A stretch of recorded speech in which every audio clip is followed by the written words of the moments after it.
ladies and gentlemen. I almost broke my microphone again. Yeah, blame it. Episode 361. We are the Millie Goats. Shout out, best OL coach in the country. It is January 21st, 2026. Let us be the first to wish you and yours a happy National Sweatpants Day. That's near and dear to our hearts, man. Got them on. Hey, I actually have sweatpants shorts on. Dude, when you started that trend back in the day, yeah, that was it. That was the one. I wear them. I wear those to sleep in now because it's gotten a little colder. I can't just wear like the short pajama shorts. I gotta wear the sweatpants shorts. You have pajama shorts? Oh yeah, because it's like. How long have I known you had pajama shorts? Well, yeah. I mean, I have to wear some type of clothing when I sleep because our kids wind up coming into our room. So okay. I went with the thinnest material because boxers are sometimes a little too short. Well, actually, I don't even wear boxers. I wear briefs. So, those are too tight to sleep in my opinion. So I either go boxers or pajama shorts. I didn't even know But during the fall and winter, I changed to sweatpants shorts because they're a little thicker. Are you buying them now like that, or are they? Yes. Okay. Because remember, back in the day, we used to cut them off. I still wear the ones from App State, dude. Those Nike sweatpants. Yeah. Those things look like parachute pants, basically. Back before joggers, dude. Telling you. Look, there's no beating around it, dude. Our teams are done. Football's dead. It sucks. You weren't here on Sunday. It's one of those things. It was like, when this Sunday comes, we're going to be like, one day that Sunday ended for us, and it was last week, and we didn't even know it. We didn't even know that was our last one. I wish we knew when the good times. I wish we were in the good old days before they actually were the good old days. I never once thought until we had 57 yards on our last defensive drive that took the Broncos down the field for them. I never once thought before that we were losing that game. I think that was the worst. We dominated the whole game. Turnovers, man. We had 5 turnovers. Shout out Josh Allen for that. But I mean, their two second touchdowns. The 2 touchdowns they scored, other than the big offensive lineman touchdown, their 2 passing touchdowns they had was Trey White went out for 1 play. We brought in we brought in Dane Jackson, and they scored on him. And then Hancock came out, and Savage came in for 3 plays, and they got him. And it's just like, you gotta be kidding me. Shouldn't happen. But hey, credit the Broncos. They took advantage of a bad situation.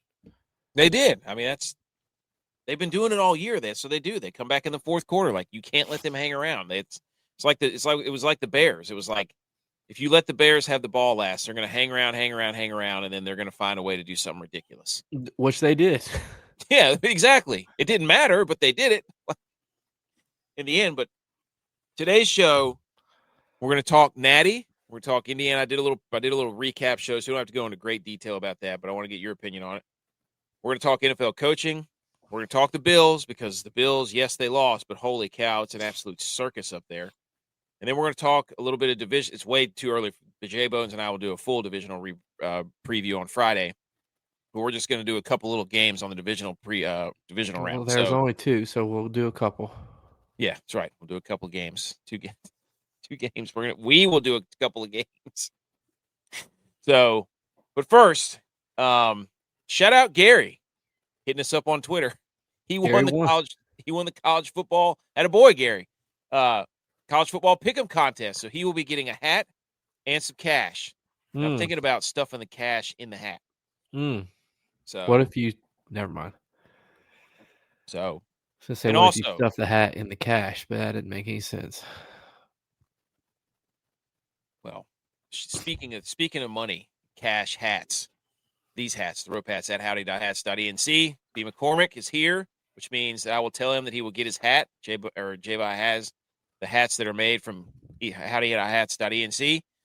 And Gary will be getting one of these custom-made hats. We will mail it to him with some money. Boom. So shout out at howdy.has.enc. They're beautiful.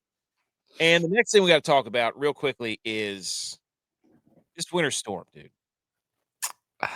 What do we do? Is this thing for real or not? Because this fake, classic fake news, they get everybody all riled up. And Well, the generator. past 2 days have been crazy because I've been working NASCAR media days because everybody's tuning up for Daytona. And there's two main things I've been following. It's the Bills situation, but it's also been this storm because we were right in the mix of it. And yesterday, as of yesterday, it was the Charlotte area is going to get 12 to 20 inches of snow. So I'm like, hey, buddy, we hadn't seen that in 30 years. So, I was like, telling my wife, I'm going to the grocery. I went to the grocery store last night just because of the work schedules, everything that's going on later in the week. And then I get there today. I sit down. I'm like, let me check on this storm, and it's everything pushed north. So obviously, the first thing that came to my head. I love it. This storm can't handle an SEC schedule. And when you can't handle an SEC schedule, you enter the transfer portal and you go to the Big Ten. Retreat, baby. Retreat. Everybody, you know what everybody's going to say when it hammers the north? This is what everybody says in our comments on our map. You know what? Where'd the storm come from? It came from the south, didn't it? That's how it got so strong, and that's how it pounded the north. That's right. It came from the south. That's what everybody says about our graphic. Where'd all the players come from? In your little circle. Well, guess what, dude? Pat Mahomes was born and raised just outside of Dallas. But I'm not giving the Dallas Cowboys credit for Super Bowls because Pat Mahomes was born there. Who cares? Where did you play football? Stop telling me where did they come from. Tom Brady's from San Francisco. We didn't give the Niners 7 extra trophies. That's right. Should have. Gronk, the Buffalo didn't get a Super Bowl for Gronk. Facts. So stop. That is the worst argument I've ever heard. Yeah, well, where'd the players come from? What? But on a serious note about this storm, I talked myself into getting excited because initially I was like, "There's no way that storm, they do this to us all the time. We're not gonna get hit." And then as I'm laying there last night, I talked myself into it. I'm like, "We're gonna get snow." You believe? I ordered snow bibs for the kids. I was ready. It still can happen though. Well, now it's just ice, which is also kind of terrifying because where the peninsula that I live on, we're so far back. I'm worried that without having a 4-wheel drive car, we could be stuck. And if the power's out because of this ice storm and a tree knocks out a power line, they can't get back there to us. What are we going to do? But we're ready. We're prepared. I'm looking up how do we affect this storm to get it to come back south so it snows. And I think the answer is just to everybody in the south needs to fart a lot, all consecutively and simultaneously, so that the warmer air and the humidity draws the cool air back down. Because hot air rises, and if we all fart enough, it'll go up. I think that's what's pushing it up though, is a wind from the Gulf or something. I don't know. It's a north headwind. I don't know. From the Gulf of America? Yeah. Damn, it's pushing it up a little bit. It's Lane Kiffin's fault somehow, I bet. Well, Dre Day's here. How's it going, Dre Day? I think Tech still might get hit pretty well, though. The northern part of North Carolina is going to get hit pretty good, I think, still. Well, I went out, and, we got all these people. Everybody's a meteorologist now on social medias. My models say this. My models say that. I went out and bought a generator. Well, we live in hurricane area too, so I got this smaller one, but it's going to lead me to getting a bigger one that we can hook up to our house. So this is like hey, if we need this one, I'll use it. If we don't need it. Do you have gas? I'm getting gas tomorrow. I got oil. I got gas. I got this thing. Hey, man, this thing, you can hook some stuff up to this thing. Mm-hmm. I'll tell you that right now. So, but I just want you to know that I talked myself into it too. And I called my wife. I was like, look, BMO is getting all the snow now. So he's going to get all the snow day. Because he moved up north. That's right. He knew what he was doing. He's a big snow guy. And can we talk about this model? Like, the snow is blue or pink. What is this red? That's the probability of at least minor winter weather impacts, and it says North Carolina. Most of North Carolina is in the 90%. Yeah, all you got to do if you want to get old. yourself going on social media, I think the next winter storm, we just need to make a model of the USA, and just like our models are showing that this is going to be a 117% catastrophic. It seems like to get people going, all you need to do is put anything up there with a map on it. I mean, true. You put anything up there with a map on it and just talk about something, people are going to get going in the comments. That's exactly right, dude. I'm telling you, the next winter storm, you know what we need to do? God, we got to figure out some sort of meteorologist where we can just start ranking. We just start making maps.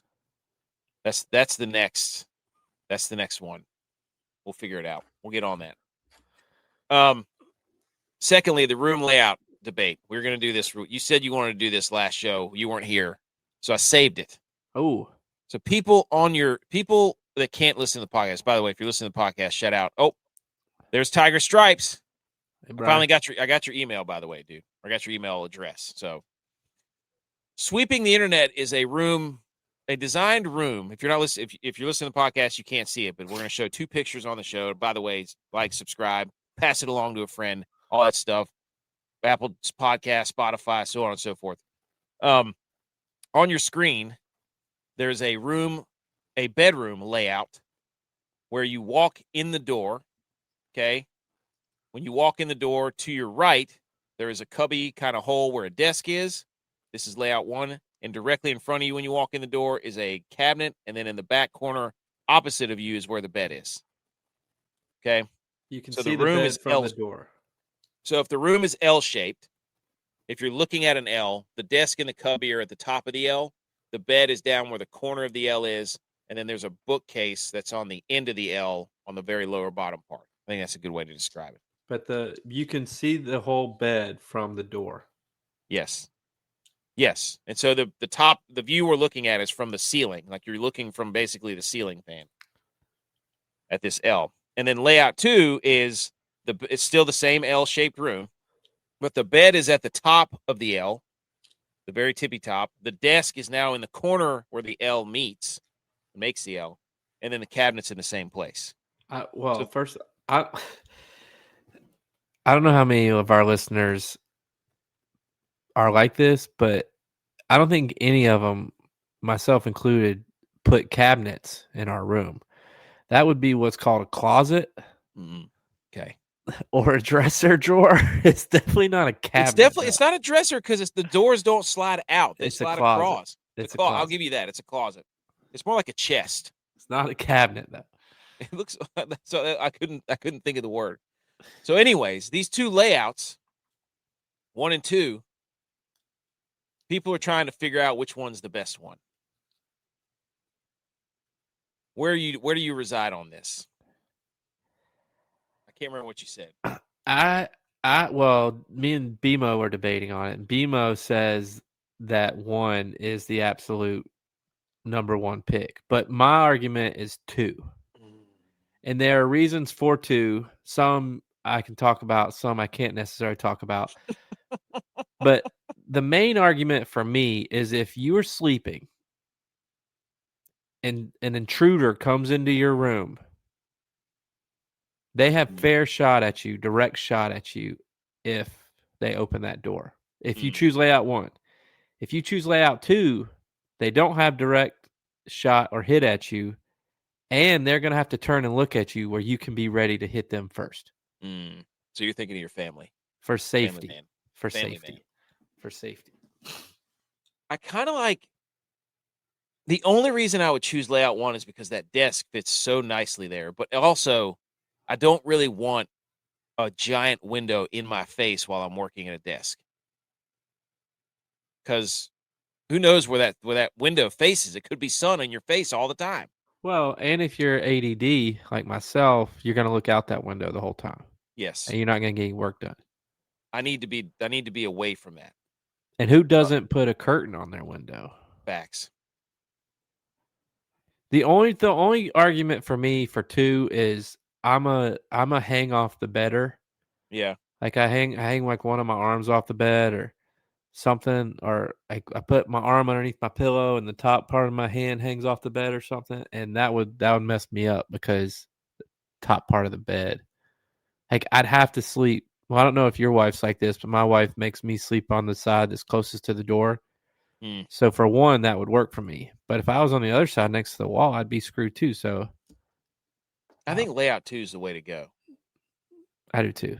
I think layout 2 is the way to go. That's the one where the bed's at the top of the L. It's in this little cubby. It's the perfect spot for it. It's more room. Look how much more room you have. You know what, Tiger Stripes? Look at this. Where's the TV going? You can't put it anywhere if you go layout 1. Where are you going to put it? Huh? You're right. You got no room for a TV in there. You're right. Great point. Great point. Oh, but if you go layout 2, you can put it over the computer here. Yeah. Sold. That's a football answer, Tiger Stripes. Yes. It's exactly what I'm talking about. If you wash your sheets, Sarah says, it's easier to change them in layout 1. If you wash your sheets. Well, we know who does the laundry in that house. That's true, dude. My son has a layout similar to this, and it is absolutely impossible to get the stretchy sheet on there. We just got a new bed for my daughter, and it's one of those high risers. It's like a bunk bed, but there's no bed underneath, so you can just play underneath it. And we put it up against the wall in her room. It's like I can't get to the back corner. Yeah. I have to physically get on the bed to put that corner of the sheet on.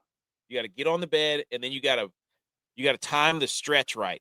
Yeah, you got to get all the other corners on, and then you got to go really fast because you got to hop. You got to hop up so you get off the corner.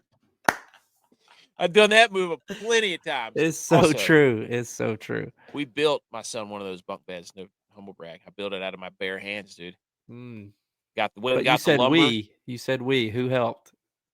Well, it was technically me, and then my father-in-law helped me finish it. So I actually built the frame and everything, and then it was one of the things I'm proud of. I don't think this one would be that hard because you could do the two top sheets before you do the bottom. The two top corners, you could do those before you do the bottom. Well, you change your sheets every month? Once a month? See, like that's the issue though, because if you go back to one, one is similar to how my daughter's bed is now. You can reach 3 of the corners, but that last corner is the hard corner. Oh. You can't do it. That back corner, I don't like it. I'm 2 all the way. 1, because you can put a TV somewhere. And I like 2 because when you open up that closet, you got space to change right there. Yes, you do. You don't have changing space. You might get clipped right here. Yeah. You might get high low.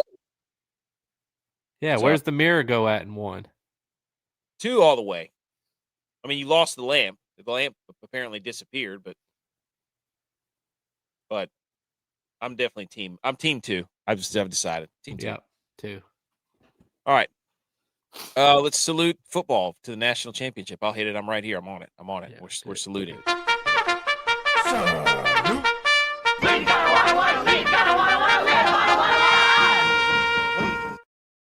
That was a good tune-up, man, because football's about to end. So the constant content that's where we thrive, though, is coming up with stupid stuff that you don't think you need to talk about, but we will. That's our wheelhouse. So most people who shows quit and end because oh my God, we don't have football. What are we going to talk about? Nonsense. We'll find 3 games left. 3 games left. 3 games. There's hockey that's coming on. Where golf's getting riled up. Like there's plenty of sports. We don't have to, don't get us wrong. We love football. I cannot believe football is almost over. It's crazy. Indiana. First college football playoff national championship. 3rd in the row for the Big Ten. 21-27. I would say that this game is an absolute all-time classic. Would you agree? Would you think this is a class? Would you classify this as a classic or just a really good game? Well, I have a confession to make. Because I traveled all day Monday. I was gone on vacation, celebrating my father-in-law's 70th birthday. Shout out him. Shout out him. I was worn out on Monday, and I had to be up really early on Tuesday. Mm-hmm. So at halftime, I was like, I'm going to let the first possession happen. If Miami scores, I'm going to fight through and stay up. If they don't, I'm going to bed. They Legacy didn't. drive then. They did not score on the opening possession, so I was like, all right, I can't do it. I'm going to bed. And then with the 157 text messages that I had when I woke up from all the group messages that you had me in, I It's much realized that more I missed BMO than it is me. I realized I missed the game of a lifetime. Dude, it was awesome. I did watch the highlights though, and holy cow. I mean, shout out to Mendoza. Dog. Like, some people like him, some people don't. You got to respect the effort and the fight. Well, this is what we were talking about with TJ and Josh. It was like, do I think he's going to be an all-world NFL quarterback? Because that's what everybody's talking about now. Should the Raiders take him home? Take him at 1? I'm like, I don't really care. What I care about is that Cignetti basically said, hey, Mendoza, 4th down, 3rd down, multiple times, 4th down late in the game. Do you want to go for it? Yes. And what does he do? Just dot, back shoulder fade.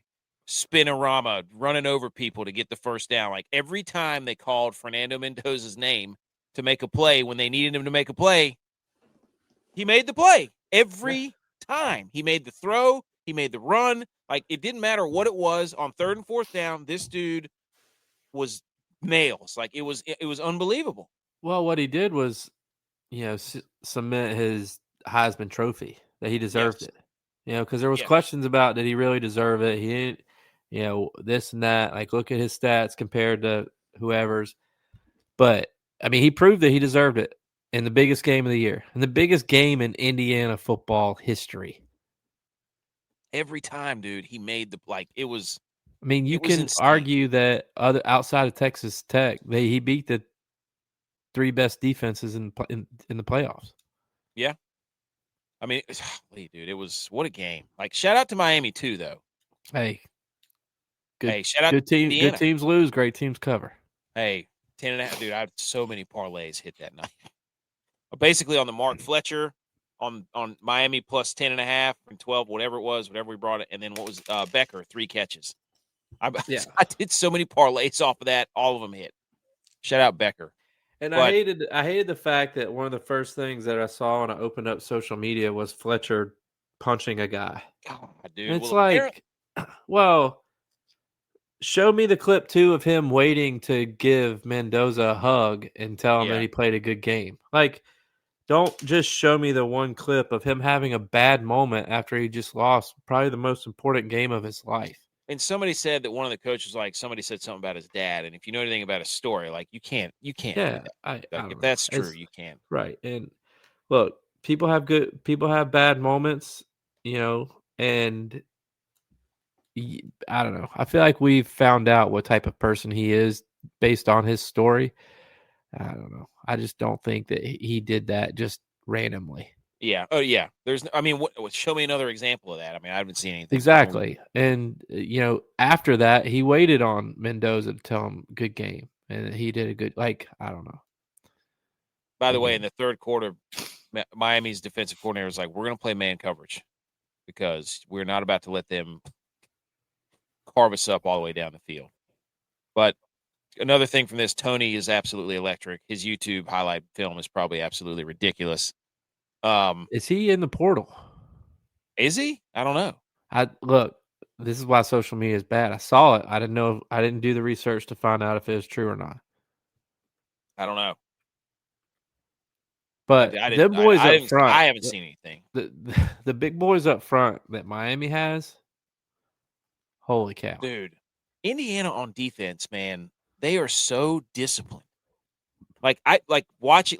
The reason that Fletcher had a big run is because somebody was out of position. It was, I can't remember what it was. And also, because every time you watch Indiana, they meet at the point of attack, there are no gaps. They have such good gap control on defense. It's unbelievable. And shout out to all the JMU guys, like a JMU coach, and then 5 JMU guys up there making plays. One of them blocked the punt. We had a block punt. Yeah. The freaking what was I about to say? The clang off the goalpost. That wasn't a doink. It was a clang. Those uprights. I don't know if they weren't screwed on right or something, but they made a weird noise. I didn't like No, that. they got to stop putting mics on the goalpost. We know that it hits the post. Like, we don't need the extra sound effects. I don't like the chain rattling. I like the one that goes dong. I don't like the. Yeah. I don't like that. But yeah, it was. I mean, Carson Beck got the ball to. He had his chance, dude. Legacy drive. In all 3 of Miami's losses, he's thrown an interception. Dude, and by the way, as the Georgia fans are like, we tried to tell you. We tried to tell you. By the way, the play on that by the defensive back was phenomenal, right? Yeah, because they were in cover 2. Yes, cover 2. They didn't have anybody occupy the flat, so he just kept bailing. Yep. And Carson Beck underthrew it, and boom, pick. It was incredible. Well, and I think too, I don't know what other clips you have, if you have pictures or videos that you can show, but it's like I have pictures. I don't know where they showed that, the fact that Adidas hasn't released a commercial yet with Mendoza, and you just had the clip up of Notre Dame running that quarterback draw against Miami.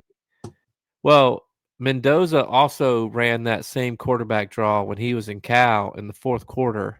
Oh. And Miami lit him up. Basanti, I saw that. It was the same guy that he ran over, or that he bounced off of. So Mendoza knew that play. Obviously, Notre Dame took it from Cal, and then Cignetti took it back and gave it back to Mendoza. And Miami stopped him last year. So Adidas needs to make the commercial of Miami stopping him, Mendoza training. Yep. And then Mendoza running the same play that won them the national championship. I mean, I don't know how Nike would have already released it. Nike would have already released it. I can't believe Adidas hasn't. That's beautiful. I like that. And also, troll level 1,000, the final boss in trolling. Cignetti beating you with a play that he took from the team that thought they should have been in over Miami. It's just all-time troll. Yep. So that was incredible. Speaking of the Adidas guy, the CEO was there, Bjorn Golden, wearing a split Indiana-Miami jersey in mismatched shoes.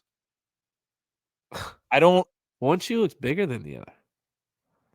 Yeah, his whole left side of his body looks bigger than the right side of his body. He's got some what was that Quagmire in Family Guy when he discovers the internet. When he discovered that 2 teams for Adidas were playing in the championship. Yeah. Dude, this is gross. It's like giving me it's like when you're wearing 3D glasses when you're not supposed to be wearing 3D glasses. That's what this looks like. You know what I'm saying? When you put 3D glasses on and everything looks like purple and red, it's just weird. So this guy, shout out to him though, getting a custom jersey. I mean, that's stuff you only see. Like these are 2 of his kids or something. Yeah. Who does he call? Who does he call to get on the sidelines? Who, this guy? Yeah. His team? Well, yeah, if you're an old player or, huge donor to the school, you have somebody at the school that you call to get you. Do you think who's this guy call? Do you think he Travis Kelce's mom, because he's like, oh, she wore a split jersey. He's like, oh, that's cute. Let me make one. How do you get on the sideline? Forgot what I was gonna say. Never mind. I don't even remember what it was. But this guy, do you think he even watches football? No. Do you think he's more of a soccer guy? It seems like his name's Bourne. Yeah. No, I mean, baby, we were born to run. This guy, Bourne Nietmeyer, App State guy. Born to be wild. Born the USA.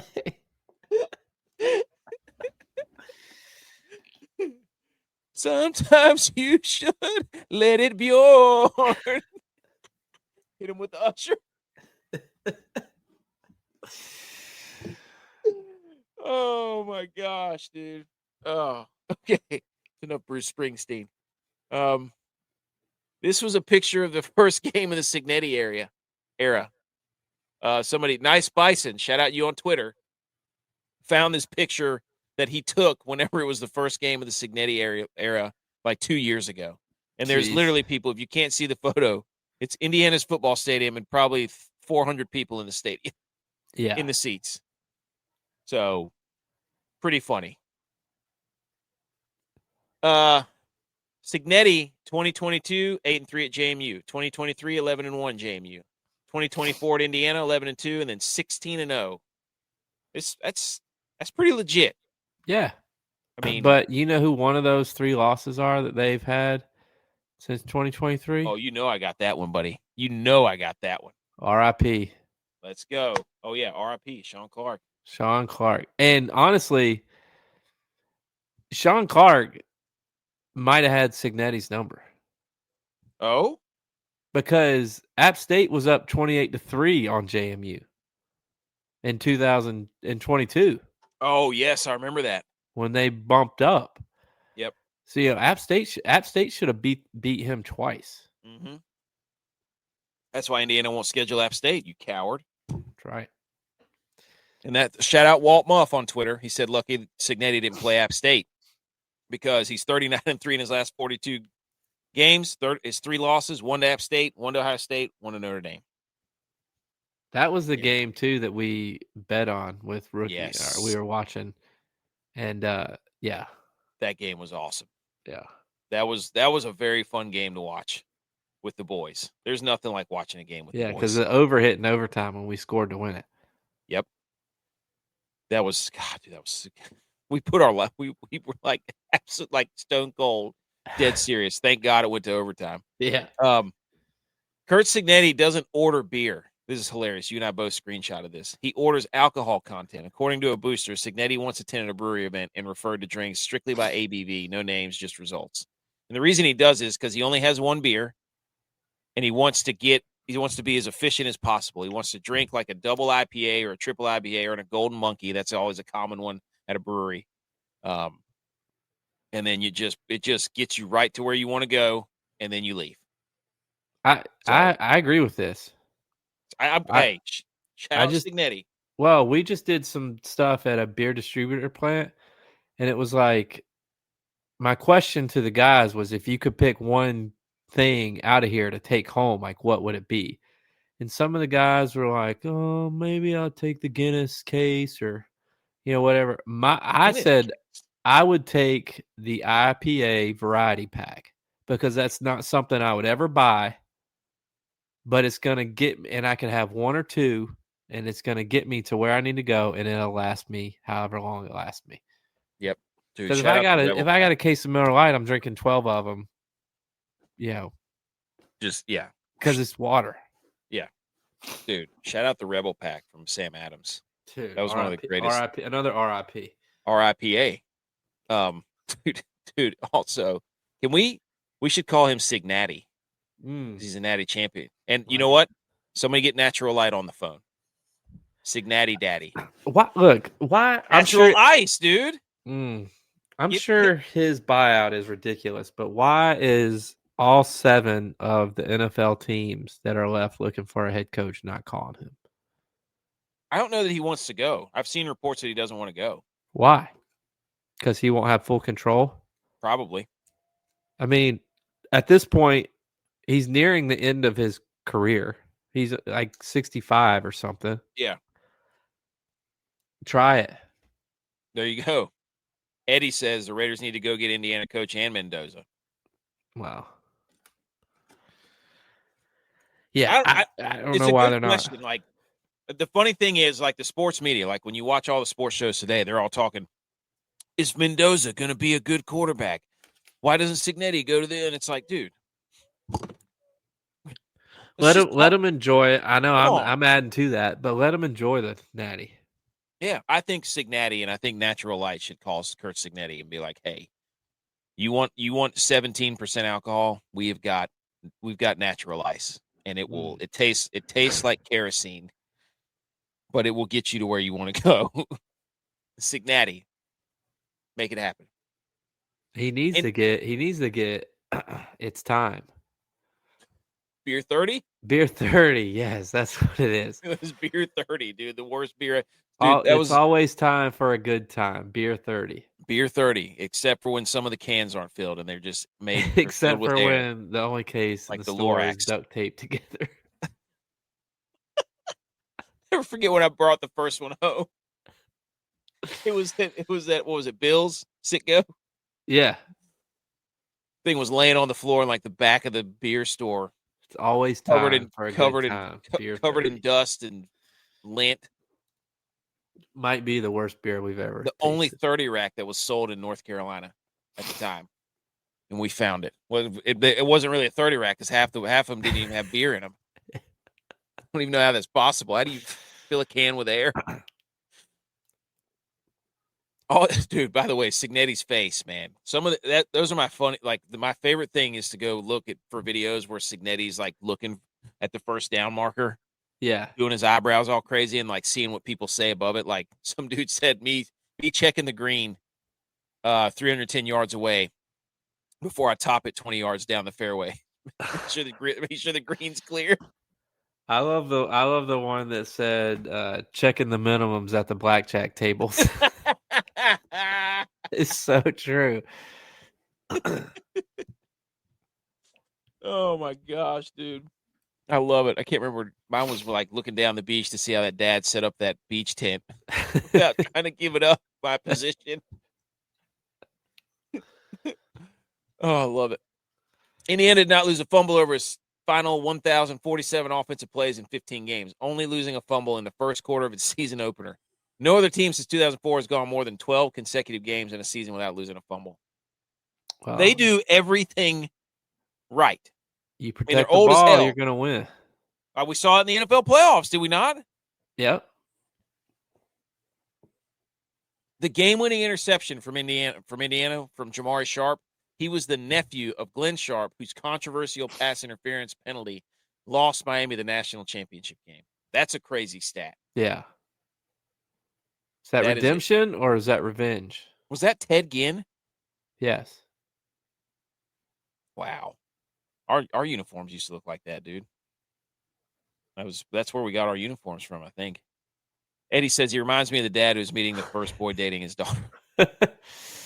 Dude, that guy doesn't give anything up. It's hilarious. Carson Beck. He only lost 6 times playing at Georgia Miami. Four of those matchups, the final offensive snap was a Beck interception with a chance to win. So he not only did he do it this year, he did it at Georgia too. Well, he graduated 2 years ago. He didn't go to class. He said he didn't go to class. Yeah. People are mad at him because he didn't go and shake hands with Mendoza or whatever. Look, man. You don't do that after winning a natty. You let that.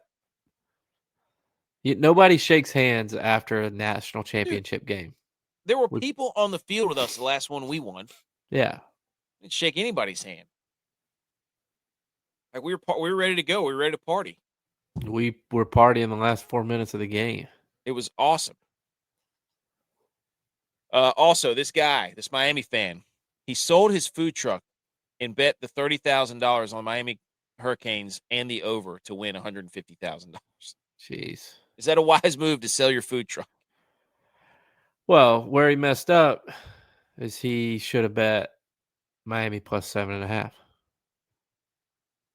What is he making there? It's New York City inspired halal.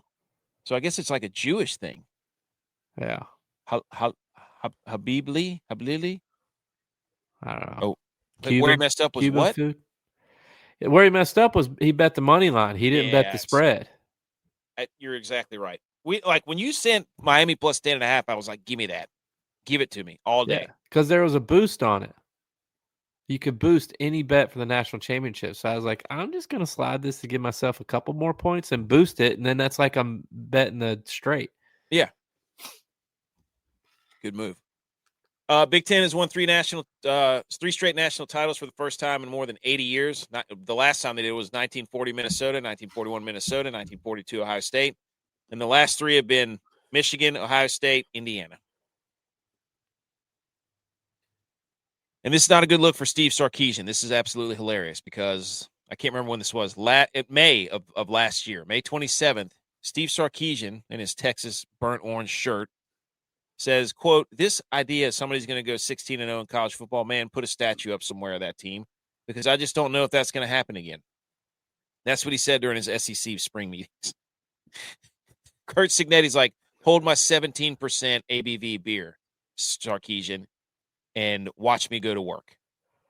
Well, and it's like, if it was Ohio State or something, you could argue that they didn't really play anybody till the playoffs. But Indiana did. Playoffs. Indiana manned up, and they bullied people. Indiana had more bowl game victories this year alone. They've won 6 bowl games their whole football existence. They had 3 of them this year. They had 3 of them before this year. They tied the amount of bowl game victories they had in 1 year this year. They should build a statue of him, right? Is this too early to say statue? No. I think you need a statue of Cignetti and you need a statue of the dive for Mendoza. Well, I mean, look, if Sarkisian is right and that we're not going to see anybody go 16-0 ever again in college football, Indiana will have the last basketball team to ever go undefeated and the last football team to ever go undefeated. Wow. I love what they did because they broke through the glass ceiling of the possibilities for everybody. Now the issue is everybody thinks they're going to be able to find Cignetti, and they're just going to be firing people left and right, being like, Kurt Cignetti did it with Indiana. You bum, get out of here. But I love the fact that everybody's talking like Indiana's like, oh, they've been a powerhouse for so long. Like, no, dude, they went on a rocket ship in 2 years because they got the right coach. They had people donate money. They had players that transferred to their school, which you wouldn't ever think they would. But he brought a bunch of good, hardworking dudes there that were older, and that's what you needed to win. Knew his system already. Yeah. So it's just like this idea that football is concentrated to the top programs now is stupid. Hasn't he had the same defensive coordinator too the whole time he's been a coach? I think both of his coordinators he's brought with him for 20 years or something. So well, I mean, they had 3 wins before he got there. Yeah. So it's just it's why the SEC and the Big Ten are they haven't had 3 losses since he's been there. It's true. We just showed you his last 3 losses. Shout out App State. But the reason I love it is because the college football playoff works. Nobody can say it doesn't because we had Miami, who was the last team in, basically, right? Yeah. Go on a run and make the Natty. And then Indiana, amidst Ohio State, amidst Georgia, amidst Michigan, Alabama, at Michigan. I mean, Penn State. Look at the Big Ten. They're the ones that came out and won it because there's avenues now in college football where you can be good very quickly if you get the right people, you get some money coming in, and you have a coach that coaches these kids. Like Cignetti is probably not an easy guy to play for.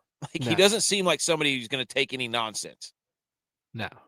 Not to say they don't like him, but he doesn't seem like he's, Well, I'm sure he just told you accountable. Yeah.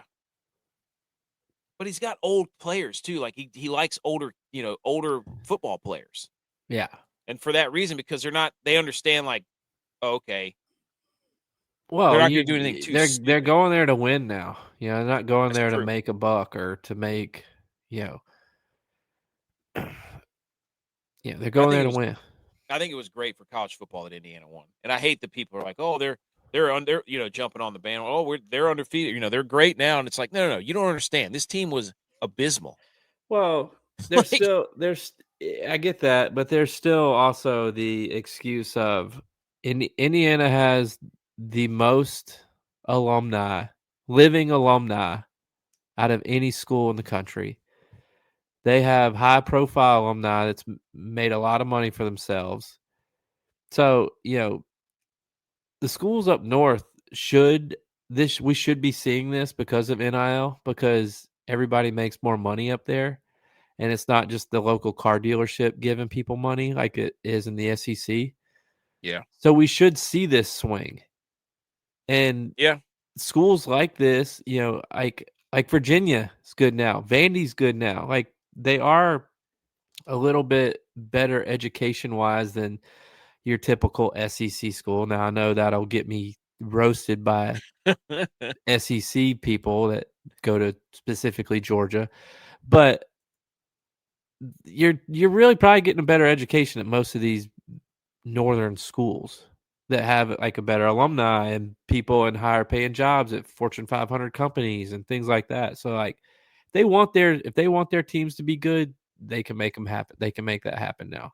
But I you love got to what have the right person in charge. You got to have the right person yes. finding these kids and coaching them and not wasting your money that you're giving them to have. But Well, you want kids that play. Like Signetti had dudes that played with him at JMU. Like they understand what it takes to play an entire game, to play an entire season, to play for 3 or 4 years. It's instead of looking at, there's all those pictures going around of the 5 stars that so and so has, and Indiana didn't have any, and well, it was the right wave. Like everybody in that whole situation got to ride the right wave, the biggest yeah, wave, because usually you're already at your Big Four program. So kids come in and they transfer or they move on or whatever, or you're bringing kids in already. He was at a G5 school. He recruited good players and then he moved up. So he took those players with him. So he technically had players for 4 years, play in the same system for 4 years, do the same weight program for 4 years, yeah. listen to his same preaching and his tactics. And, they had the same coaching for 4 years. And that matters. I mean, it mattered. Like we talk Well, it about matters to him NCAA too that tournament. We talk about the NCAA yes, tournament and seniors. It's like that mattered. And like, you could say, okay, these kids were transfers. Yes, they were. Signetti was technically a transfer. He was 2 years at JMU. He was 2 years at Indiana to get a pay grade. He was one of them, but they all did it together, and that proved to matter more than just getting a little bit better of a player. yeah. I think that's a good point. Like it's, he trusted them too, and they trusted him. Yeah, Like, and if because you're in they've a been in block, the foxhole together. exactly. That's what football's about. Like the teams that are flailing, and it's because you got all these kids that when things don't go their way, they're learning to quit and just leave. And that's a terrible precedent to set. Like the only thing they need to fix now is the timeline of they need to not play because the next year the playoff the championship's like a week late. It's like December. They're It's this January weekend. 25th. It's this Yeah, weekend. like they got to fix the schedule. They got to fix the transfer portal. They're almost there. I think just give me you play your conference. Winners of the conference go to a playoff. Playoffs done beginning of January. Yeah, I think you can have one out of conference game if you want, but I think you gotta. Give me 10 games, 10 or 11 conference games. You start the playoffs, conference championship week. You play every weekend, just like the FCS. Yeah, they've got to fix the schedule. But what they're going to worry about is how many teams we need in the playoff. How many teams we need? What they should be doing is disband that committee, leave it like it is. Okay. Well, they're going 16 teams next year, aren't they? They missed the deadline, but I'm sure there's another deadline. So they make the rules. That's right. I know. They move the goalposts it's like a government shutdown. Oh no, shit, not again. Final bowl records. Big 10 11-5, AC 9-5, Conference USA 4-3, American 5-4, Big 12 4-4. The only one Power 4 that had a losing record, the SEC was 4-10. College football playoff records, SEC was 3-5, Big 10 was 5-2, ACC was 3-1. Shout out Miami. This is a big bowl season. Somebody was saying if you take away the college football playoff records, the Big 10 is then 6-3. And the ACC is 6-4. Okay, so still that's closer to everybody else. Really, the question is the SEC is 1-5. Yes, that's not the question, but that's hilarious. Is the ACC now number 2? Big Ten's number one. It's not even a debate anymore. But is the ACC Isn't now that number Austin 2? Powers number 2? Yeah. 2, that's right. I forgot about that. But that's the question. You could make an argument. Just saying. Shout out BetMGM for this little dandy. It's like a Carolina Panthers thing. 2001 again. Miami was in the Natty. We had a weak Heisman winner. Pretty sure that was Crouch or was it Couch? Crouch. And Mendoza. Rams had an MVP quarterback. Are the Patriots going to win the Super Bowl? No. People are saying not a weak Heisman winner. Come on now. Mendoza earned his Heisman. Well, and look, I get trying to. I love the effort of trying to get ahead of things, but you can't put up there. Well, one is an opinion, because you could say Eric Couch isn't a weak Heisman either. I mean, he dominated Nebraska, but two of the things having you got to have at least the MVP up there before you make this. He's a coin flip right now. Yeah. You're too early. By the way, Matt Stafford, I see right through you, dude. You got the fake teeth and your hair. I see that hairline way back there, buddy. He's grown it out, trying to do the messy so nobody sees through it, but we see through it. I know that move, Matt Stafford. So, and then here's our little graphic. I guess it's bacterial now. It's in the hundreds of thousands of. And people are all saying the same thing. They're mad at Montana because they don't know. Some people didn't know who Montana, what they won. And I'm like, okay, it's Montana State, first of all. Secondly, that game was electric. And then a lot of people made a different version of this map after we sent this out weeks ago, where they circled a little small spot where Indiana, Ohio, and Michigan all meet to say that the last 3 national title games came from there. And so I went on a rampage of that's cute, but come on. 4 weeks ago, we had already made this statement. And we had made this map. And, of course, if you make a map with any sort of red, blue, yellow shading on it, people will lose their minds. But they all said the same thing. Oh, where do all the football players come from? We just talked about that. So just know that football is firmly in the Midwest right now, and it's not even up for debate. College football, at least. The furthest south that the NFL, the Super Bowl could go would be Colorado. Or I guess L.A. Yeah, LA. But we're in trouble. The East Coast the East Coast has a chance to be in trouble. I mean, if you're an NFL team, if you're a football, if you're a football fan and you're East Coast, Southeast, you got to root for the Patriots. Otherwise, the East is completely eradicated from football royalty. Not doing it. I mean, I have to root for I guess I have to root for the Broncos or the Patriots. Hey, we do have a friend that's a Broncos fan. and remember that jersey? Well, no, he wasn't wearing a Broncos jersey though. Also, last bit of college football news, I think. Lane Kiffin revealed that advice from Nick Saban sealed his decision to leave Ole Miss for LSU. This is such a coward move, dude. Lane Kiffin is such a freaking slimy jabroni. He said, quote, when I called Coach Saban and talked it through with him, he said, Landon, you'll always regret it if you don't go to LSU. It's the best job in America. He blamed LSU, dude. This guy can't take accountability for anything. He can't just say, I wanted to go to LSU because they paid me a ton of money. He blames Saban. Which I think it's also a coward move on Saban. Saban only wants the teams that he coached for to be good. And what's that? What if I'm an Alabama fan and I hear that Saban is saying that LSU is the best job in the country? Fraud. Cancel the documentary. Are they taking down the statue? Cancel it. Cancel the Netflix thing or the ESPN thing. I can't believe he said that, dude. He stood up there and said, Saban told me to do it. So basically another grown man made your decision for you to go coach. All right. That's college football, national title, so on and so forth. Let's get to the Bills, dude. Do it. So you know what? Let me play some football. Let me prime you up here. Everybody Football. Yay, yay. Okay, Bills fans. Let's talk about it. Spend a few minutes here talking about the catch that wasn't a catch. There was an interception, the coaching, the owner coming out. This is Bills o'clock right now. How does this picture make you feel? It's a picture of Devontae Adams with seemingly the same catch as Brandon Cooks. I'm over it. Well, you There's- got to there was add the there's a the third one, other right? one on. Yeah, it was the Patriots Texans game.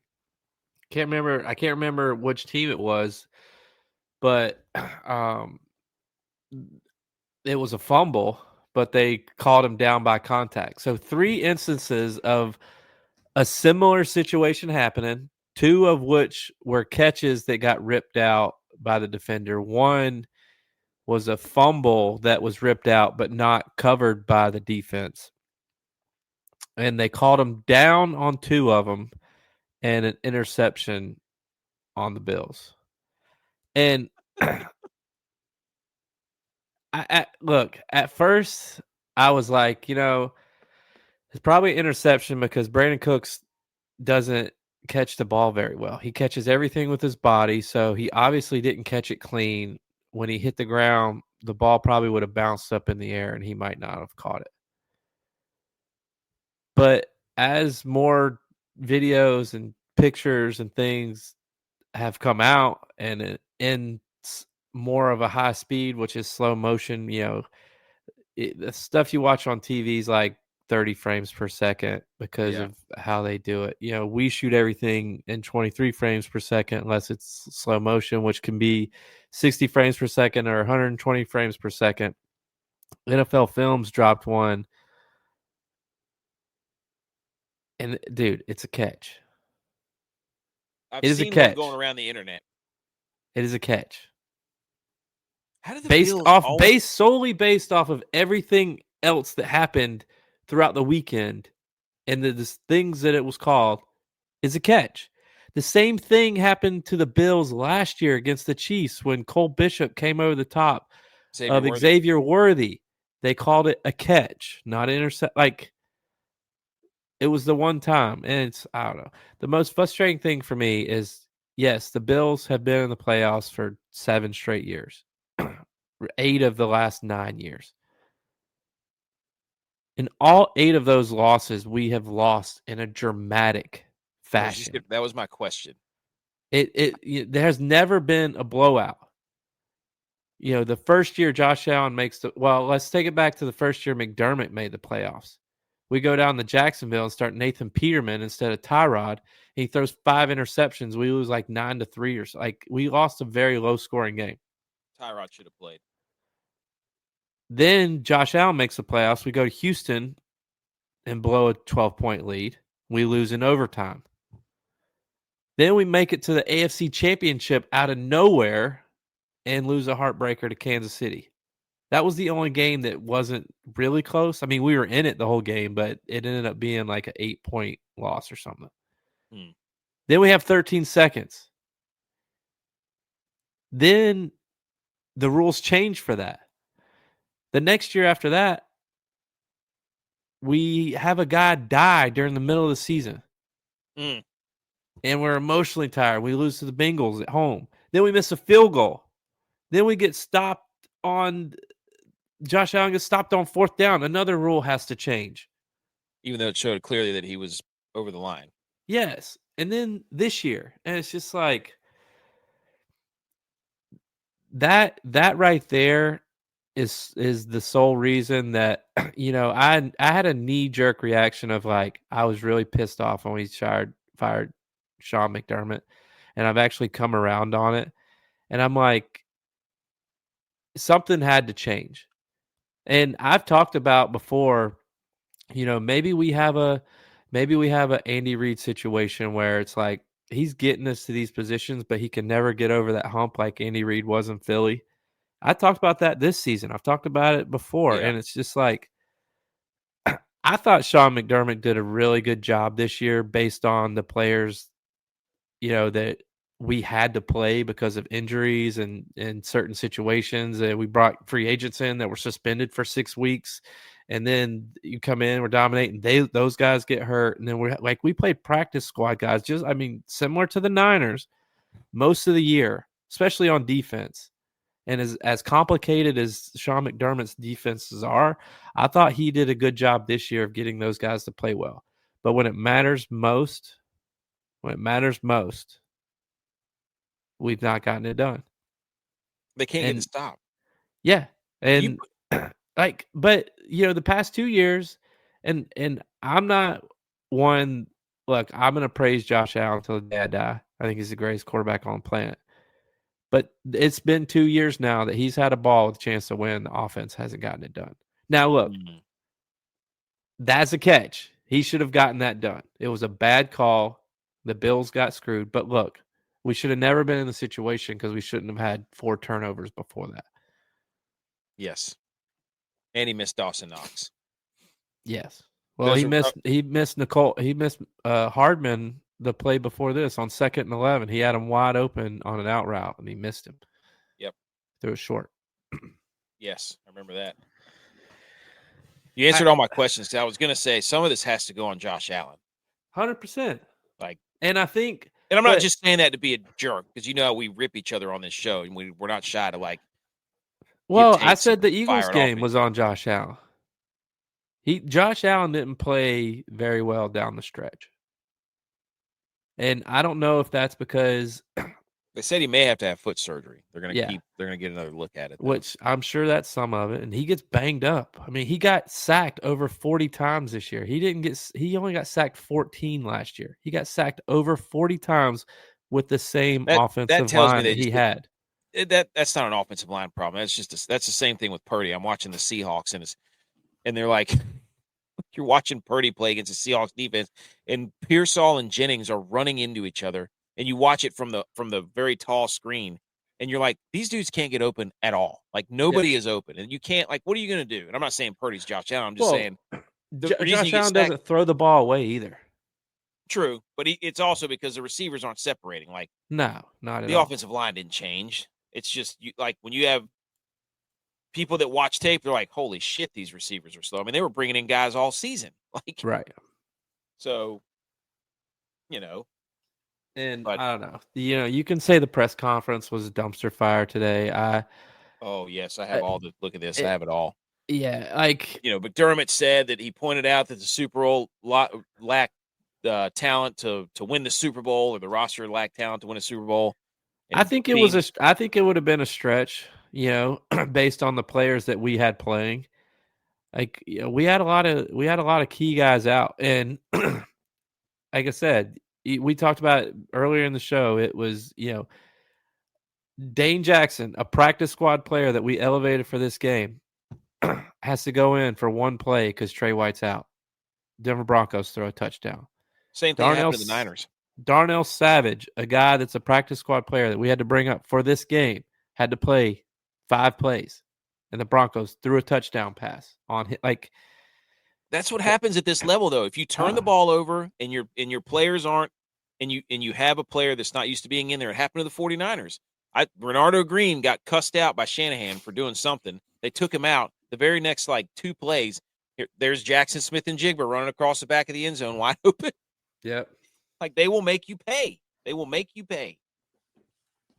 But it's so frustrating how we've lost the past 8 times in the playoffs. And it's I think that Pagula is right, and it's it's time for a new voice. And I think it's silly if we go. No, I would probably not watch the Bills next year if we hired Tomlin. But on your screen, folks, is a picture of Mike Tomlin in Bill's outfit, saying that he's hired as the coach. And I made this just to make J-Bot mad. I think we have to go offensive-minded coach, because you don't want Josh Allen changing. Dude, we're in lockstep right now, dude, because everything you're saying, I have a slide for, because look at their list. Yeah, and I think that you have to go offensive minded, because you want somebody that's going to be there for the rest of Josh Allen's career. Yes, you can't bring in another defensive minded coach who's going to try to change the defense up, and Josh Allen has to change coordinators every 2 years. He's got to have somebody consistent in his ear, and somebody that's going to develop him into somewhat of a different player, mainly because he's getting older and he can't keep taking the hits he's taken. And I don't know if you've done this, but I watched the Netflix John Elway documentary. And I haven't watched it now. the entire time I was watching it, I was like, this is Josh Allen. This is Josh Allen. Interesting. And let me tell you why. Elway had Dan Reeves as a coach when he got drafted by the Broncos. Okay. Dan Reeves, they went to a Super Bowl, so that is a difference. But they went to a Super Bowl very early in John Elway's career. Then they kind of went stagnant a little bit. They were, and Elway was taking some hits and making some bad throws. Well, they bring in a guy by the name of Mike Shanahan. Ever heard of him? Yep. They bring in a guy named Mike Shanahan in as the offensive coordinator. And Elway loved Mike Shanahan.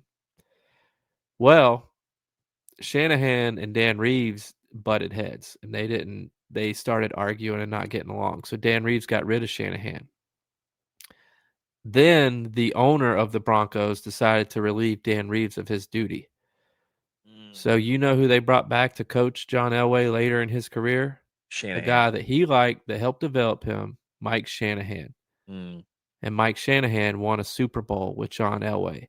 So let me ask you this, based off of this list of people that the Bills have requested to coach. Those who can't see it, the list for the Bills head coach are the offensive coordinator now, Joe Brady. Then you got Jags offensive coordinator Grant Udinski, ex-Giants coach Daboll, Colts DC Lou Anarumo, Dolphins DC Anthony Weaver, and then Commanders running back coach Anthony Lynn. And then there's probably going to be more, but that's the short list right now.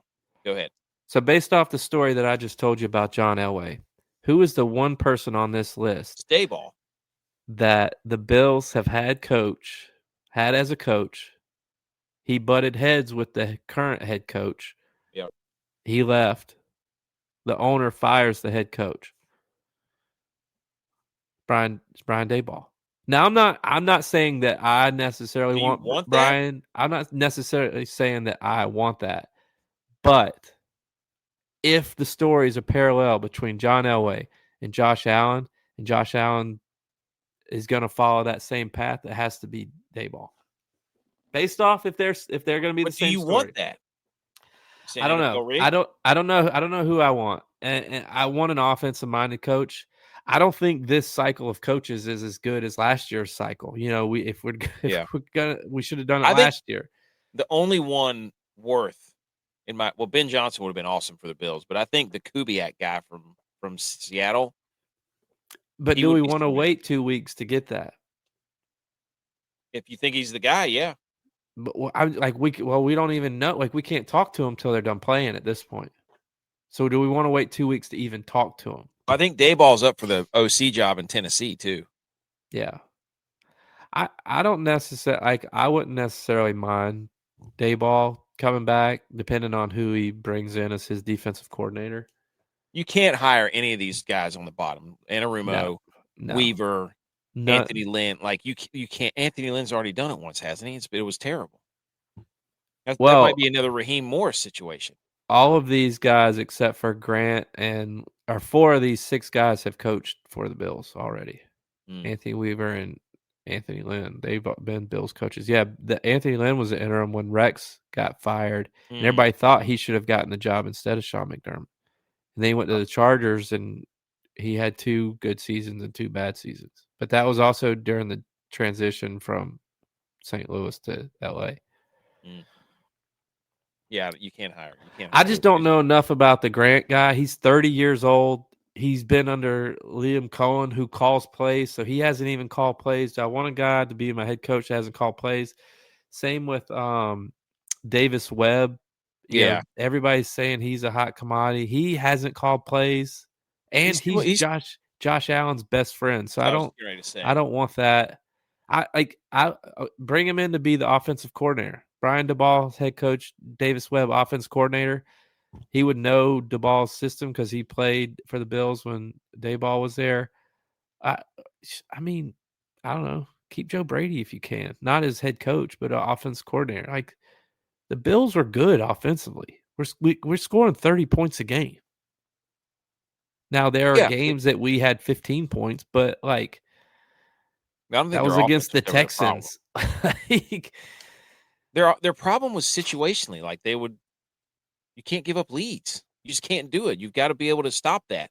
yeah, That's a situation. we're front runners. Yeah. Until the fourth quarter. Pagula was asked if he's so adamant that the officiating messed him over, then why fire Sean McDermott? He goes, quote, "I did not fire a coach based on a bad officiating decision. I feel like we had hit the proverbial playoff ball, 13 seconds, missed field goals, the catch. Like, this is where the playoff, the press conference today was absolutely off the rails. Pagula saw the guy from the Ravens, Bashotti or whatever the hell his name is. Is that the same guy who makes the airplane cookies? I don't know. That's who I thought of. But so the Bills owner gets. I mean, there's a whole bunch of this league that's about to happen in the next like 5 minutes when we roll through these slides. Yeah. So Pagula said all that, and then Schefter reports that Bean was answering a question about Keon Coleman and the Bills wide receivers. Pagula said, quote, "Can I interrupt? I'll address the Keon situation. The coaching staff pushed to draft Keon." And then he says, quote, "That was Brandon being a team player. He's taking heat over it. I'm here to tell you the true story." And then Bean got up there and said, "These are hurtful accusations, and I would love for anyone making that accusation to walk in the door, ask any player. You know, for someone who questioned my character, it's BS. In 2023, there was an article about Sean accusing things, who stood up and defended him." So I don't know what is going on with Pagula and McDermott and Bean, and it just seems like it's everybody was together too long, and they needed to be separated. Yeah, And then, it's of course, the two internet people does, that have been married a very long time and they're tired of each other. yes. And of course, the internet does what it does, and they find all the quotes and videos from the draft or the combine that says he went to bed last night saying it's Keon unless someone blows us away, barring some offers of something stupid, we'll take Keon Coleman. So the internet found where he was the one leading the charge of the Keon Coleman. But to stuff. me, like that's something that you've seen that was put out after we drafted Keon Coleman. Like, none of this stuff was put out before we drafted Keon Coleman. So, like, whoever's editing this obviously just picked out the clips. You know, I didn't watch it. I just was like, the internet. But I'm the internet's just saying, doing their thing. Being in TV, like this was part of a feature or a show or doc or something that the Bills put out after they drafted Keon Coleman. So the people that edited this, the Bills social media team or whoever, it's, you know, they could have been those three could have been arguing in each other's faces about. There's no telling what else got cut from. So it's like, you know, you got to believe some of it. You can't believe all of it, and I think it was their decision. You know, I think it was more of an offensive coach's decision. But didn't they trade with Kansas City? They traded back twice. Yeah, because they traded with Kansas City to drop back, and then they traded the Panthers because the Panthers got back into the first round and drafted Leggett. And then, but like, I think the biggest problem here, Keon Coleman caught a lot of strays here, and if I was Keon Coleman, I would call my agent and tell him that they need to trade me. Yeah, that was. But like the Panthers, for example, they drafted Xavier Leggett, who stinks, and they're like, he's not good enough. We're gonna go at this again, and they drafted T-Mac, who could be the rookie of the year this year. Yeah, the Bills have not done that. The Bills have drafted one receiver in the top 100 picks the entire time that Brandon Bean and Sean McDermott have been there. Whoa. Every other receiver has been late in the third round or later. Keon Coleman is the only receiver they've drafted. Now, they traded their first round pick for Stephon Diggs. But we could have had Justin Jefferson. You know? Holy, even the thought of that is ridiculous. Because that's who Minnesota drafted with because we traded our first round pick for Diggs, then Minnesota drafted Justin Jefferson. It's got to be like one of the only trades ever that has worked out for both teams. That just sucks that these three grown men are are like they can't come out and say that we don't like each other or we got tired of each other. Instead, they use a Keon Coleman draft pick, a young like 22-year-old guy, Yeah. just shit all over him for like 20 minutes apparently. So, are you settled with the Bean and the like? Do you still think Bean should have been fired? Do you think? I mean, are you done with the? Are you ready to move on? Well, I had this. This was my initial thought was Bean was having a power trip, and I thought, because I'd heard about that meeting where they disagreed, and you kind of felt it brewing because Sean McDermott acted out of character for what he'd been doing for the past 8 years towards the end of the season.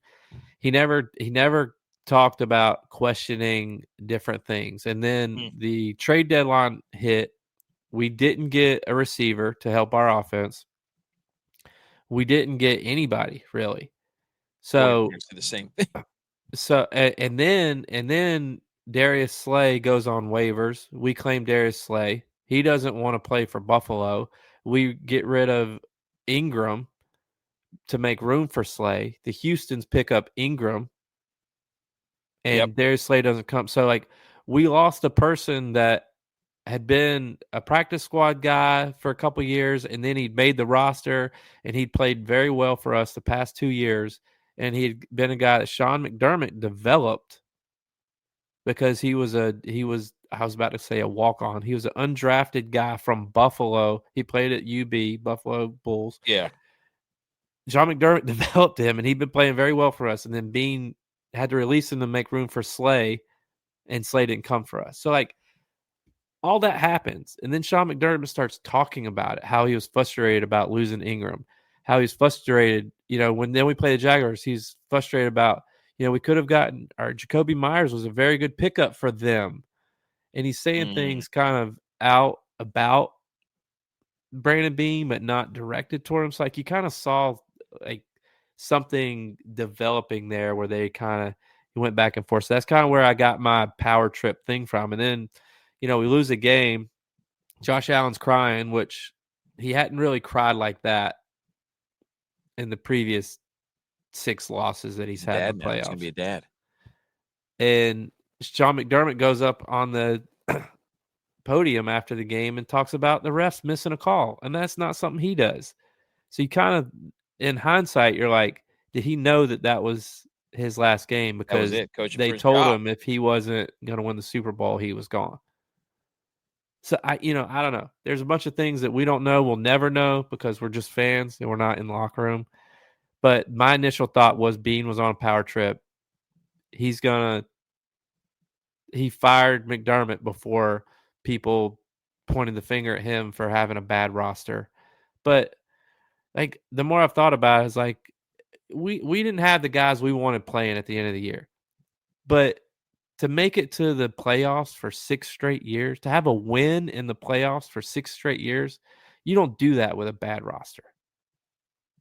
Yeah. A good coach can cover up stuff for a year. He can't do that for 6 years. It's like we don't have a bad roster. We just didn't have the guys playing because of whatever situation.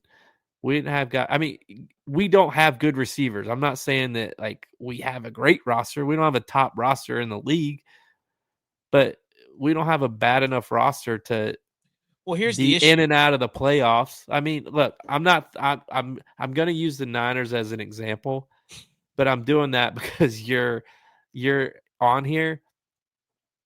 You say it yourself. Either the Niners make the playoffs and go to the NFC Championship, or the Niners don't make the playoffs at all. Right. It's infuriating. You could say that on injuries, rosters, good coach, bad coach, whatever, but the Bills aren't doing that. So, like, the Bills don't have a bad roster. We just had a team that can't get over the hump. And who do you look at? The coach. He's had his opportunity. He was very great for us. I think he's going to do an awesome job if he goes to somewhere like Cleveland or, to rebuild something, to put ground foundation for another team to get out of the dweller. I mean, he got us out of the drought. Maybe one day he'll be on the wall. He's really successful. He has the highest win percentage. He doesn't have the most wins as a coach, but he has the highest win percentage for a coach in Buffalo Bills history. Says something. It's going to be crazy to see what they do, though. Yeah. I was gonna delete social media after the Super Bowl. Well, really, I said after the Bills lose, and then I was like, maybe I'll just wait for the Super Bowl. But now I can't delete it till I find what happens with the Bills. Yeah, you got to figure out what's going on. And Baker Mayfield is what's going on. Kevin Stefanski didn't he get hired by the Falcons? The Falcons. They said there was this tweet that came out. Kevin Stefanski had a dumpster fire at quarterback in Cleveland. Baker Mayfield and Deshaun Watson failed. Started a chain reaction to 11 other starters. Shedeur Sanders closed out with 7 starts. Baker saw this and said, "Failed is quite the reach, pal." I love whenever somebody says "pal." You know they're mad. Yeah. Still waiting on a text call from him after I got shipped off like a piece of garbage. Can't wait to see you twice a year, coach. Oh, baby. Woo! NFC South. We need Hard Knocks there next year. Yep. HBO, do it. That's one of the Souths because you'll see here in a second. But then Joe Thomas from the Browns, Browns legend, tackle. He could be wrong, but I've heard that communication is a two-way street, and there were no laws against you, Baker, sending Stefanski a text or calling him after you got traded. Joe. He's a Browns guy. He played his whole career there. Hey, Joe's stepping up for his franchise, dude. He's trying to ingratiate himself. Hey, he's getting out in front of that like William Wallace, on Braveheart, and being like, "Hey, Cleveland, I got you." You think Baker texted him after that? I bet so. I bet you they were just like, "Hey, watch this." There's no way you go in the Fox. But see, some of these guys who leave football and they get out of the locker room for a little while, they forget what it's like to be in the locker room. Yeah, and they're in the the RG3s and the Ryan Clarks. They all they do now is basically talk in clips. You know what I mean? Taylor Wand. Yeah, they just try to talk in 2-minute segments where they can get a clip so that they can go post it online. So, also, this was absolutely hilarious. I mean, not hilarious, but Kyle Juszczyk and Christian McCaffrey got an ovation at the Warriors game. Yeah. And then somebody said the first game they attend and Jimmy Butler's knee explodes on the court. Dude, it was like right after they showed him. Yes. I saw the clip. Yes. It was like there's CMC and there's Juszczyk, and then Jimmy Butler blows his knee out. It's like, you've got to be kidding me. Is that Signetti besides CMC? It looks like a young Signetti. You're right. He's smiling, though. It can't be him. Just some quick NFL coaching news. In it, by the way, I got a hot take on this. The AFC is a Mickey Mouse conference, by the way. The last 20 years. It's Mickey Mouse. There's how many? 7 openings in the AFC, and there's 3 in the NFC. The AFC is a 2-trick pony. It's the Chiefs or the Patriots for the last 15 years. Okay? The AFC is not competitive. I don't care how many quarterbacks you have. It's so damn competitive. Why didn't somebody else make the AFC championship? Well, the AFC has for the last 20 years has been playing against 2 of the greatest quarterbacks of all time. Okay. Maybe the AFC sucks so bad that you can't beat them. No. Don't tell me they're great if they're the same 2 damn teams making the conference championship every year. It's great quarterbacks. We'll beat them.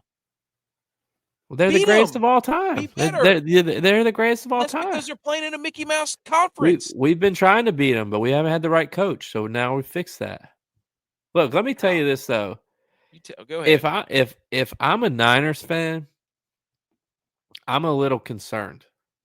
Why do you say that? Because no coach, one coach in the history of football has won a Super Bowl with a team after being there for 8 years or more. Only one coach. And if the Bills probably took this. They saw this and they're like, he's been here for 9. We still haven't made it. It's time to move on. If the Bills go to the Super Bowl next year, if I'm the Niners, I'd be thinking about getting a new coach. You're not going to turn this into a Niners. I'd be thinking about getting a new coach. I was going to be nice and say Josh Allen was not a coach killer and got his coach fired and all this stuff. I'd be thinking about a new coach. Here you come, trying to make this about Shanahan and the Niners. I'm just saying the Niners should think about it. They can't keep a defensive coordinator. No, that's because you would sit up here and say who'd be the number 1 coaching candidate for the Buffalo Bills if the Niners fired Shanahan. Oh, I would take him. Oh, you're damn right you would. Why the hell would the Niners get rid of him? Because his message is stale there. It's not. You mean to tell me The he got message is practice squad stale. guys and people who weren't even playing football weeks ago? Bills have never gotten beat 41-6 in the playoffs. The message is I don't care stale. about that loss. I didn't care about that loss. Oh, you don't care about the playoffs? I didn't care about. I was shocked they were in the playoffs, dude. I was shocked they were in the freaking playoffs. See, we expect to make the playoffs. We're not shocked. We do when our too team, when we got all of our we're players. not shocked when our team makes it to the playoffs. Your coach is so bad, or your quarterback's so bad, he got his coach fired. Got him fired, coach killer. Him and Lamar getting their coaches fired because they can't beat Pat Mahomes. Now they can't beat Drake May. Our head coach, who was a secondary guy, his secondary guy, him fired. Speaking of the 49ers, Robert Salah, he's got 9 kids. I had no idea. He's going to the Titans. I think this is a terrible move. Because Salah had Sam Darnold, got rid of him, drafted Zach Wilson, and that was terrible. Has Salah learned his lesson? Salah better get some sort of offensive mind in there to get Cam Ward where he needs to go. That's my thing. That's my whole thing is like, yeah. Tennessee's got a lot of issues. Yes. And bringing in a very good defensive minded person's not going to solve those issues. They can't protect Cam Ward. Dude, there's already ridiculous amounts of defense in that division. Yeah. Like the Colts defense, I mean, it's not the greatest, but the Texans and the Jags are pretty damn good defenses. Plus, Liam Cohen's there. I mean, the AFC South might as well have all the 49ers coordinators. Liam Cohen versus Salah twice a year. Can't wait for that handshake. And D'Amico Ryan. Telling you. The Dolphins hired Jeff Hafley from the Packers. I literally had no idea who that was when I saw him. He was the Boston College coach that went to Green Bay, and he was their defensive coordinator for the past 2 or 3 years. He's a pretty good coach. I don't know how he's going to do as a head coach. Yeah. I mean, their defensive coordinator was already pretty good, so that's not their problem. You're right. I feel like this is a scapegoat move. I feel like this is not a good idea. The Steelers, Brian Flores, that's who they're looking at. Makes My dad sense. at CO Stats going to be so happy about this. Hey, you know what? That's what they want. Their culture is defense. They want defense. They don't want offense. I know. We've seen this before, though. It didn't go well. Yeah, I just don't know how. I mean, look, he's become a very good defensive coach after everything that happened in Miami. I just don't get like how he's even coaching after suing the NFL. I don't. Yeah, the whole thing is I don't get it, but that's who they're looking at. McDaniel's going to the Chargers. And I'm not surprised by this. And I'm not surprised by this just by the person that he turned into being on the sidelines in Miami. Like his whole look changed. I know he's from California or he's been in California before, but like he looks more Cali now than he did. Do you think Harbaugh is going to be like, hey, khakis, buddy. That's it. That's what. Here's the thing: is he going to go the complete opposite way and wear Jinko khakis? He's been a chameleon because if you remember when he was in San Fran, he looked like a nerd. Like he looked like an IT nerd. Yep. Then he gets to Miami, and he starts to look like he's from Miami. What is he going to grow his hair out? I was just about to say, I bet he grows his hair out. Does he wear a Hawaiian shirt on the sidelines? No, I think he's going to go. I think he's going to go overly baggy Jinko khakis and be like, okay, fine, Harbaugh. Let's play hardball, you and me. Got our glasses off, though. I mean, is he still going to be doing the designer shades look? What's LA's look now? You know, we would always laugh when we'd go see Sam when he played in Detroit, and his best friend up there was that dude from UCLA, Joseph Fourier.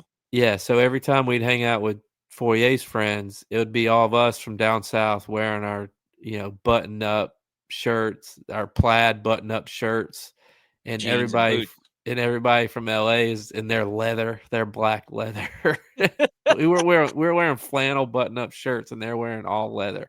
It was like you could tell where people were from based off how they were dressed. The Chiefs are hiring Eric Bieniemy, dude. They're bringing back the band.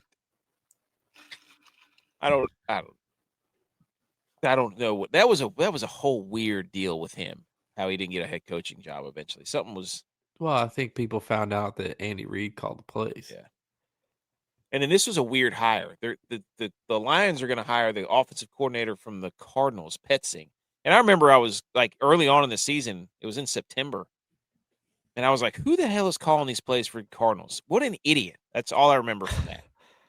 And I had to look him up. And I was like, this, and I could probably find the tweet of what I said about him a couple months ago. Hold on. I guarantee you, I'll just type in, hold on. Yeah, Check. I don't get this one either. Pet Zing. Damn it. It's not Cardinals weren't very good on offense this year. I mean, they got better when Kyler Murray wasn't playing. But maybe Jacoby Brissett not being able to run, he thought he did a good job because Jared Goff can't run. Yeah, I don't know. Dude, the Lions, I'm surprised the Lions didn't get someone better. Me too. That was damn it, I can't find it. I just wrote the Cardinals offense stinks. Probably when they were playing the Niners. Oh, it was September 25th. Yeah, I just kept saying over and over again on September 25th that the Cardinals offense stinks. Wow. So, yeah, that was a coveted job with the Lions, and I don't know what this guy is. He must know him. We're not going to go over the top 5 takeaways. There was just a bunch of questions. We don't have time to do that. We did have questions, though. Maybe I'll do a short on it tomorrow. How about that? Unless you want to answer any of these. I mean, I think the Broncos have a shot to win. Like, if Stidham doesn't turn the ball over, I think they have a shot. Their defense is good. If they can get pressure on Drake May, that's the thing. You get pressure on Drake May, and like he rolls out and stuff, but they did a good job containing Josh Allen. Thing about it though is the Patriots, they catch the football. They use their hands and they catch. That's the catch by Diggs, the touchdown last week. Yeah, well, the one by Bourne, the one-handed one by Bourne. That was Boutte. Kendrick Bourne is not playing. He plays for the Niners now. Wow, Boutte, whatever. But John Boutte. The Patriots catch the football, so I don't know. I think it'll be a pretty good game. Are the Bears actually a cold weather team? You can't be a cold weather team and lose to a team from LA in the cold. Yeah. You just can't. Well, the Bears are known to have – that's where quarterbacks go to die. But that was that throw. I don't know why he ran 25 yards backwards, but – and this is another thing that I don't understand. Never gotten to that point, though. Well – he missed a 5-yard out before that. This is me getting mad again about the Bills. That never happens for the Bills. Like that receiver, he didn't do anything to get open. No. He stood there. And then he acted like he's never seen a football before. Yeah. And Caleb Williams threw the ball 40 yards off his back foot because he ran 25 yards backwards for no reason. And it was like the easiest catch that receiver probably had all game. And he just stood there and caught it like a punt. Yeah. Like, I don't know. The Bills make it look harder than that. Is the 49ers window closed? That's what I'm saying. No, it's not. It is closed. I'm being objective, though. Is C.J. Stroud still a franchise quarterback? I would have gone to Davis Mills 100% during that game. Next gen stats. Are the Bills in a rebuild now? No. I think what's going to happen is the Bills, they have a couple players that were McDermott's guys, like big-time McDermott's guys, like they came in when McDermott was hired as a coach, who are pretty big hits on our salary. I think we're going to get rid of them, clear some salary space up, and be able to have room to bring in some guys that the new coach likes.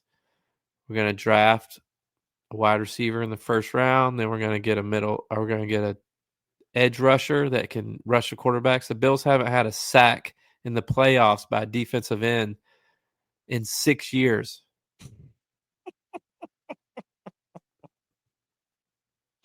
Won't get any pressure on the quarterbacks in the playoffs. Unbelievable. It's a coaching issue because we get sacks in the regular season. And they brought in Bosa too. And he was terrible the last half of the season. I don't think he'll be back. they will disappear. Like they will literally fall off the face of the earth. Yeah. I had some NFC or some championship divisional round stuff. Did you want to fly through that real quick? Sure. Okay. Championship Sunday, January 25th, 3:00 is the AFC game. So we'll get Patriots, Broncos. Then the late game will be Seahawks, Rams, and we'll be on after that. Initial thoughts, who wins each game, quickly? I think it's Patriots, Seahawks. Damn it. This NFC Championship is like the worst possible scenario. Why couldn't it be like the Falcons and the I think if Bo Nix was playing Commanders or something? I would go with the Broncos. Stidham hasn't taken a snap all year. The Patriots are this team of destiny. Like they're, I'm just waiting for Mike Vrabel to Mike Vrabel. Well, he has been. The Houston, if the problem was that C.J. Stroud was C.J. Strouding. Yeah, that's true. C.J. Stroud ate out C.J. Stroud and Mike Vrabel. Exactly. That fumble where Danielle Hunter ripped the ball, literally just took it out of his hand. I cannot believe they did not recover that ball. Yeah. Like that would have changed the entire complexity of the game. But this NFC Championship is just going to be a hate watch for me. Just utter disgust. I'd rather watch that game than the AFC game. I'd rather watch the AFC game. Yeah. We're just still bitter, is what that says. Oh, we just 1,000%. Granted, I did not expect the 49ers. Dude, when they return that opening kickoff. See, to me, I was just like, dude, this sucks, man. I wanted to sit down and at least enjoy most of the game. But after that, I was like, this thing's over, dude. Yeah. You can't give the home crowd that. And then that one pick that Purdy threw, dude, where it was like he lofted it. That was like the weakest 8-yard throw I've ever seen. If you watch the replay, the tight end Farrell, he turned around and did a little hook route, and then he shuffled his shoulder inside and then went the opposite way. So he ran a choice route and faked inside, and when he faked inside, Purdy let the ball go, and then he went to the other way, and it just hit Ernest Jones right in the face. Purdy doesn't know his receivers. Well, no, because he hasn't freaking thrown to that guy. Purdy got his defensive coordinator fired. Purdy got his defensive coordinator elevated. Since 2011, the AFC Championship has featured the Patriots or the Chiefs. Mickey Mouse Conference. 15 years. Two of the best quarterbacks to ever play a game. This is trash, by the way. Against two of the best coaches to ever coach the NFL. This is garbage. And they've only played one time. That was in 2018. Yeah. It's crazy. This is BS, dude. This is absolute nonsense. Two teams for 15 years. And the fact that 1, 2, 3, 4, 5, I've had to watch 6, the Patriots win our division for 20 of the last 25 years. 6 years the Chiefs had it, and now the Patriots are back. That is dumb. Shout out Jimmy Garoppolo. This is his 7th conference championship. A possibility for a revenge game.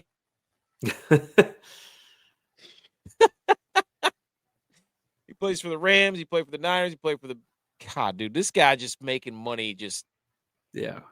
This is the NFC, the Mike versus Sean. And in the AFC, it's Mike versus Sean. Mike McDonald, Sean McVay, Mike Vrabel, Sean Payton. So we could get an all Sean or an all Mike. I wonder what's going to be more likely. Mike. God, dude, it pisses me off. I mean, look at the two coaches in the NFC. Look at the three coaches in the NFC, dude. NFC West. Yeah. I bet you the NFC West, if you split the Rams, the Seahawks, and the 49ers, they'd go win almost every division in the AFC. Not the AFC East. Dude, what a stupid division of coaches. Yeah. Young, too. Stupid. Although Shanahan looks like he's aged 50 years since he's been at the Niners. Yeah. By the way, NFL graphic right here. We should have known. Because the four closest to the Super Bowl, still in it. NFL leaked the script. We didn't even see it. Yeah. And Yeah. it's still the color's still alive. You're right. I tried to make an angle for red, but people shot that down pretty quick because there was a lot of people that said, yeah, well, it's got yellow and the Rams have yellow. And I was like, damn it. Yeah. That's a good And point. green for the Seahawks. Yes. People were going after me, dude. Hey, engagement farming. I honestly didn't even think about that, but like that is honest to God's truth. You could probably ask Jay about that. There's 100% true that I did not even see the yellow and think Rams or green because you're and think Steelers. colorblind. Well, I just tunnel vision. The Niners were in the playoffs. That's all I saw. Red, like the Predator. All right, NFL narratives, AFC NFC Championships. Let's play a little game here, real quick. NFL wants the Seahawks to win because football's in Midwest now. They want football to stay in the West. They want, Northwest. It's in the north. When's the last time a bird team won a playoff game or a Super Bowl? Probably the Seahawks. Was it the Ravens or the Seahawks? Ravens haven't won since Flacco. Seahawks have won it more recently. Eagles. No, the Eagles. Yeah, the Eagles won it last year. Idiots. Wow. So they're looking. Is something going to happen with birds? Is there bird flu? Oh, so the shit. Year of the birds? Shoot. We going birding? Wow, let's see. Hold on. Okay, this is a stupid list. Tell me who won. I don't want to look at who played in the game. Tell me who won the game. The Seahawks won last year. No, the Eagles won last year. I'm trying to look for a trend, though.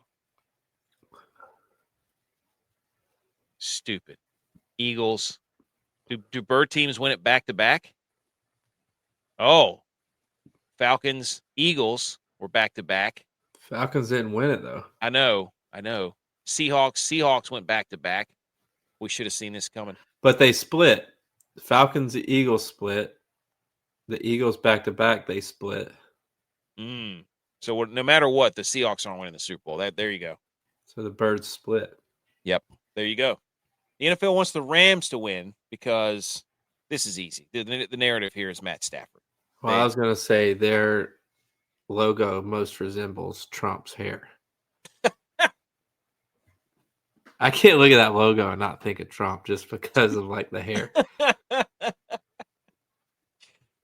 I was Stafford and McVay. The NFL loves Stafford and McVay. They love Stafford. That's another thing is like Collinsworth is calling the Super Bowl too, for crying out loud. Oh my goodness. Are you kidding me?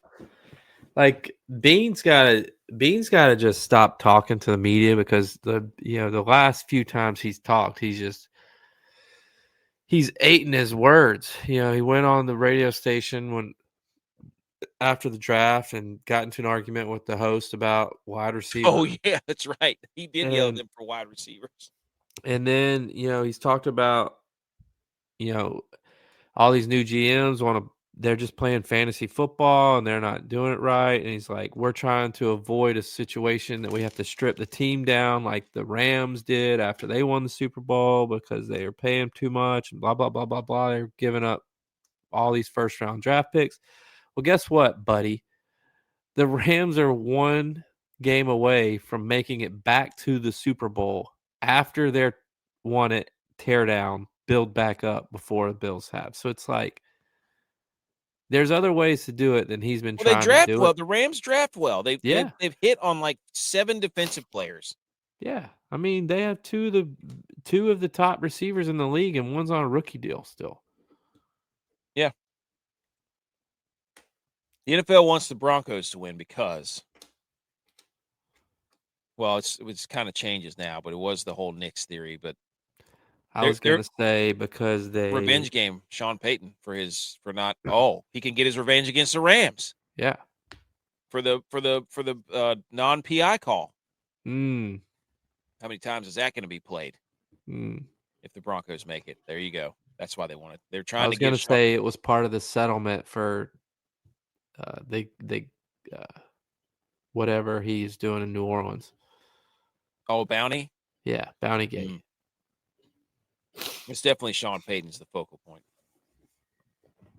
NFL wants the Patriots to win the Super Bowl or make the Super Bowl because they want Robert Kraft to be more of the face of the league than Jerry Jones. those are the two worst faces of the league I've ever seen. Dude. As far as owners go. No, the NFL needs a villain. And they're just playing the hits, baby. They, as much as they're going to try, they can't make Drake May a villain, dude. He's not villain. No. His wife is doing too much on social media with her cooking videos, and he's too likable of a guy. He's a little brother, like he's the youngest of four, or second youngest of four. Like you can't. No, he's the youngest, I think. Yeah, you can't. They need the Patriots to be the villain. That's step what in for the Chiefs. Vrabel's going to be the villain. Yeah. So there you go. That's why the NFL wants them to win. All right, that's enough. Shout out Miami Red Hawks for absolutely crazy MAC basketball season. Undefeated. He's the runt by 3 inches too. Good point, Bebo. Sounds okay. like BMO with our friend group. Hey, check the pictures. Which song do we want to play? Thanks for tuning in, everybody. Whichever. We didn't do a lot of divisional round preview, but we did talk about the Bills and the national championship, and those are the two most important things as of late. What song are we gonna play? Anyone you want. That's up to you, dude. You're the outro music guy. I know. I'm getting there. Okay. Check out the podcast. Check out all the socials at the Millie Goats anywhere except for Twitter. It's at Millie Goats, like what the idiot. We love football. See you Friday night. Yeah, it's our passion.